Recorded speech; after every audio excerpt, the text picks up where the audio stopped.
Tala falava nei hoi vaenga o telefou mai le si ufonga o le lau mua. O se whaiunga mai le whaamisnonga maurunga ni usila ua whailoai e solitu la fono ia tofinga ia sa whaia le minsta o whaamisnonga ia Paul Colesmith i tofinga o le komisina o aia te tau o tangata, le Human Rights Commissioner, ai whapea ima le tofinga o le komisina o le whawhialoaloa i o tangata, le Race Relations Commissioner. O ia tofinga na whaia le masina o kuso le tausanga te ruai rua awhi luas fulmo le wha. O le lii e ngo ia Stephen Rainbow sa tofia e whaima komisina o aia te tau o tangata. Ai o le tamaitai e ngo ia Melissa Derby na tofia e whaima komisina o le whawhialoaloa i o tangata. Whailo mai e le minsta sa whaia tofinga nei ia Goldsmith. O le ua ia ta pāse whautuanga wha le tūla fono e tusai o le nei whaai unga le whaamasinonga. Mai o loo sila i nisi la asanga i le tau na whaia e au ai le whaia leo se apili e whaasanga i le whaai unga mai le whaamasinonga maurunga. Mahua le nei whaai unga ona o le tāru sanga a le li ingo ia Paul Histol le ana ia fina winai le sao o le whainga o ia tofinga e le minsta o loa fia. E whaani vaenga au tū sa whaawai aile nei tālo sanga, mai e lua ia vaenga na wha maunia le whaamsinonga, mua o le whaatino ina lea le minsta o se suenga sao wha le tūla fono, a toa ai malona le amuna ia ina o aia inga wha le tūla fono, mo le whaia o ia tō finga. Sa te ena malosi e le minsta ia tūlanga, peitai o le whaai unga mai le whaamsinonga, a le whaamsino ia Justice David Kendall sa whengai malemata upu na ia taawai e solitu la fono le whaia o ia to whinga e lua. O November le tausanga te luai na amata ngā lue ai te ngata nei e to lua sa to whia mo le tau aveina o ia to whinga se ia o mai i le teimi nei. O lea ua tolo pō ma ua malolo ngā ruenga le Parlemene o New Zealand mo aso malolo o le kirisimasi ma le tausanga whau. Ai ua whailo mai e whapea o se tausanga maua aile nei i le tele o tūla whono ua pāsi ai e le maota pe a whaatusa i le tele o tausanga ua tua nai. O le whelawhalawha inga whai ua le maota a o le i tolo pō ina na ngā ruenga masani le vai aso talwai. Nā taua ai e le teitai o le act i a David C. Moore. O le lato whainga malo le o lo tu nei le foe, e sidi atu la whai o tu la fono ua lato pasia, i le urua i lua tau sanga o le lato nofo inga, na i lo seisi lava whainga malo, i lalo o le tolu tau sanga le umio a lato nofo inga. A o le i tula i mai le pae inga lona limas fufale nei o le Parlemene o New Zealand, sa whaalia lau whaito whaama ta upu tau upwhai o malo, ua tele na uale mautu la fono e pasia e le Parlemene o le tunu. Ai ua le iloa nei la po le aso la tau langona i le nei teimi, ma le ata le ua tula i mai ai le Parlemene, awa o lea ua whaatua le Parlemene le nei le matatia, i le au pito i tele o tu la fono, e whaia i whainga whaanatinati, e atangi ai fo linga so ona whai, e au noa ma le whaai tete, i le ilo ina le lei o tu la fono, ona o le nganga ia vave o na una ai mapasi ai le maota ai le whaatau nui na ai tu langa masani i le lauli liwina lea o i ili o tu la fono te itasi. O wha maunga o whailo mai ai wailo ai e valu se fulfitu la wha inga o aso a to toa mapo na fono ai le Parlemene i le tausanga le nei a to ai Malaysi lua vai aso a to toa o ngā luenga ma suenga masani sa whaia e komiti fili o le Parlemene.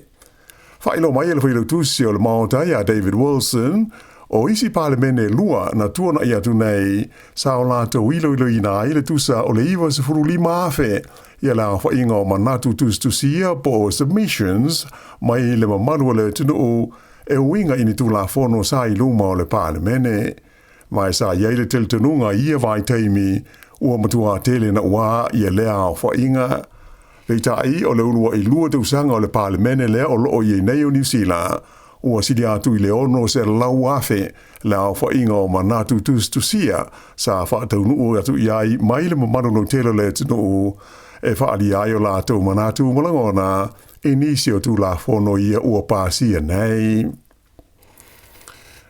I nai mea tupu i le whae ungana vai aso i whae lave o whae ngā solo sua ngā leo i le maliu o se tangata na maualo na tino maliu i se vai i le nuu ingoa o wai o tapu e le mau ma Rotorua i le tai ao leo san nafi. O le whae lave sa li po tia mai pe tu so le kuata te ai leono i le tai ao leo sa mai whae lia le leo e iai se tangata o lo ofisor swani atu i le lātou suenga o whae nei e tu so le whae lave. E iai ia waita ele mawhanawhana po thermal pools e iai i lea vaenga o Rotorua e au iai le Kerosene Creek le to tele tangata fia e anga i atu mata ele ai. O le masina o se tema na leilo ai ia se tasi i le waita ele nei i lea vaenga o Rotorua o se whaia aonga mai tokoroa e ngo ia Jaleb Chi Dean mai o mai i le teimi nei ele i maua o ia. O le masina na tenei lea na tau fiai ia sa ililinga sa whaia mō lea tangata. Whailo mai leo e le aise whasauta inga o le maliu lea i le tāo lea sa nafi ma le tangata lea o leilo pēa e le i maua. O le isi whaala lawe le whae unga lava le vai aso na maua ai le tino maliu o si tangata i le motu le ititi ingo o le Copper Mine Island i ngata i whaleo le tūmalo Northland i le astonai.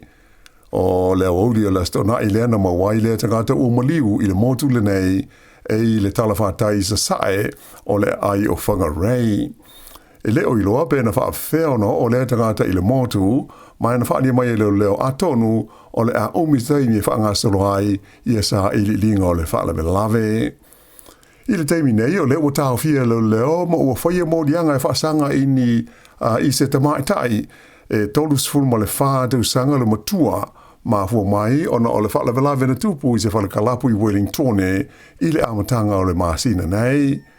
Whaataro sanga ina fo i leo nisi na o lato moli mawina le nei whaalawe i le astona i se fultolo o te se ma ina i e whaafsota i atu le ofisa. O le whaalawe na tupu i le bāingo o le Ace of Spades i le Allen Street i le vavao le astona i le asos fulma le tolo o te se ma sa whaamanua ina i se tangata i se naifi. Whaalia leo, e le lisa atini leo i a Graham Miwa, o se misa na tupu na mafua ai o na manua tinga aina se tangata i se anga ese. O le so, le asonga fua le nei luas fulua o te se ma, e tula iai lunga le whaamisinonga whaitu ma loi Wellingtone i a le tamai tai leo o molia leo ona o lea whaalawe lave. Ai e o kilania to tolu tangata o tau fia, ona o le ngauinga o se pisinisi le awala o le Great South Road i le pitanu o Drury i le fiafi o le San Nafi. Na so sola i e tangata i se tavale e le ituana i leo. Ai pita ai, na feto ai le lantu tavale ma seisi tavale whapea ma se pasi i le awala o le Scott Road i Papakura, ma o inana maua tu i ai leo. E le aistasi na manua pe a whaina i lea la veanga. I lesi vaenga o le tātou tala,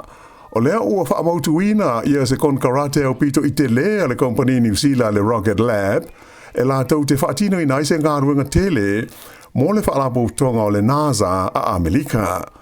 O lea whenga inga po le contract i le vao le kompani le nei e New Zealand o le Rocket Lab ma le NASA, e tusalona tau mo le valu se laus fuluono miliona tala Amerika, pe tusale o le tasi tesi mo le wha biliona tala New Zealand. E a fiai le fausia lea e le Rocket Lab o ni satelite ma wha ato tonga ina i ni masini e ma whaio na i loa ngō fiai le whaio ni o swainga e wha o ngā ina aini mea tau mara losi wha ato tonu aru mamao. E a fiai le tu ai ngō puru mara losi o le fausanga fau le malo nusia ia e ta ua o hypersonic missiles. Whailo mai e le lisa whaawaina le kompania le Rocket Lab o Peter Beck, o lo whaao peo na tūlanga le lei le lātou kompani i lāti na e usuenga, ato ai ma masini mō ngā ruenga i le mātia tea, mai o tele lava ina wha moe ina i le NASA, ona o le tūlanga le lei o lātou taumu whainga, e le ngata i le ngausi o satelite, ai o lawina atu o ia masini i le vani monimo. O leisi kon karate o lo iai a le Rocket Lab, e tusa ma le 5 se lau se fulu ma le 5 miliona tala Amerika lona tau, mai o le vai aso nei lea e whana e ai i le vai te tea, i alona whaoa la tu satelite ua fausia, mo le matanga luenga o taua, a le United States o Amerika. Ai o le po na po, lea na whana e ai fo i le ea no na luas fumalantasi o la tu lokesi mo le nei tausanga ua wha ai uiu. O le kompani Japani e ngoa o le Kyushu Pioneers of Space e ona le satelite lea na ave i fo le vani munimo i se roketi a le Rocket Lab e pei ona whana inai i le ea i le po na po. A oanga ia tu mo le vai taimi o aso malo lo le krisi masi ba le tausanga fōu, ai lipo tia mai le mawai o se li i sa ia whaini ngai o inga e whaafodi ngai o ia o se leo leo i le pō le astona i au ki lani. O le ta vale le titi station wagon le nei tangata e iaini moli e mo e fōlinga i moli o ta vale leo leo. Mai sa tau mo whai o ia e ta office tasi o ta vale sa i o na luma i le whaola ina leo ana moli. Peitai se le ta vale na mana o le nei tangata e ta ofi ona e to lua leo sa e malanga i tono le ta vale le nei e le whailunga ina po se unmarked police car. Sa vave na siaki leo le sene le ta vale a le ula le nei mai lo ai e le o ia o se leo e a mai o le taimi na afe i tua na vave ai o na iloa e lea tangata o leo moni ia ua ia tau fia ma tau ma whaia i loa sola peita ai na maua ma ua whaia nei i ai mō lianga. Tolus fulwalu tau sanga o le nei tangata o le a oane i lumo le whaamsinonga i aukilani i le vaia so nei.